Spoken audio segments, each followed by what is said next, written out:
Et comme tous les jours, à cette heure-ci, on met les points sur les i et c'est Olivier Delamarche, associé gérant chez Plagestion. On va causer du marché de l'emploi américain parce que si la quasi-totalité des observateurs se sont largement réjouis de ce chiffre américain, vous avez envie d'apporter quelques bémols ou en tout cas de nous faire lire véritablement ce rapport mensuel sur l'emploi aux États-Unis. Il faut lire le BLS, c'est la Bible, hein, c'est le Bureau of Labor Statistics, donc c'est là que vous avez tous les chiffres. Et les enseignements qu'il faut tirer, C'est que c'est du traficotage, vous n'êtes pas à 8,3.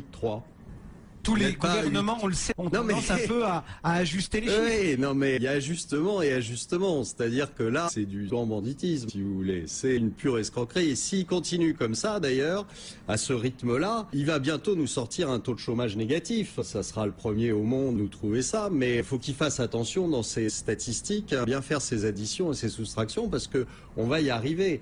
C'est grotesque. Il y a plus d'1,2 million personnes qui ont disparu des statistiques le mois dernier.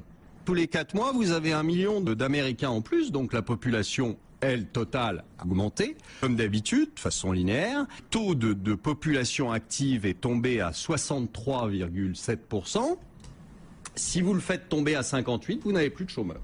En Europe, vous n'avez pas les statistiques. Aux États-Unis, le mérite, c'est que si vous vous donnez un peu de peine, vous les trouvez, les statistiques.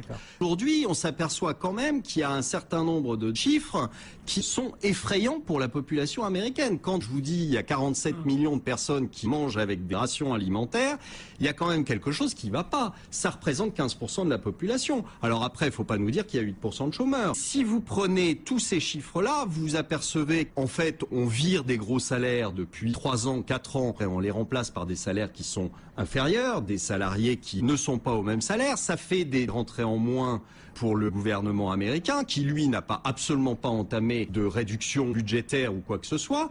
Donc la position aujourd'hui américaine est bien plus mauvaise qu'il n'y paraît. Alors on peut continuer à maquiller les chiffres comme ça, c'est très bien, simplement ça entretient un doux ronronnement, personne ne s'affole comme ça pendant ce temps-là, et Monsieur Bernanke va continuer à nous déverser des milliards sur la tête pour entretenir l'illusion pendant encore quelques semaines ou quelques mois.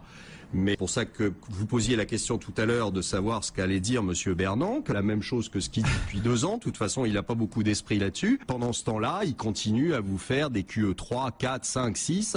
Je sais pas combien on est. Il continue à racheter ses propres obligations parce que plus personne ne veut les acheter. Olivier Delamarche qui décortiquait pour nous ce rapport mensuel sur l'emploi. Avis toujours clair, franc et décapant. Merci Olivier, associé gérant chez Platinum Gestion.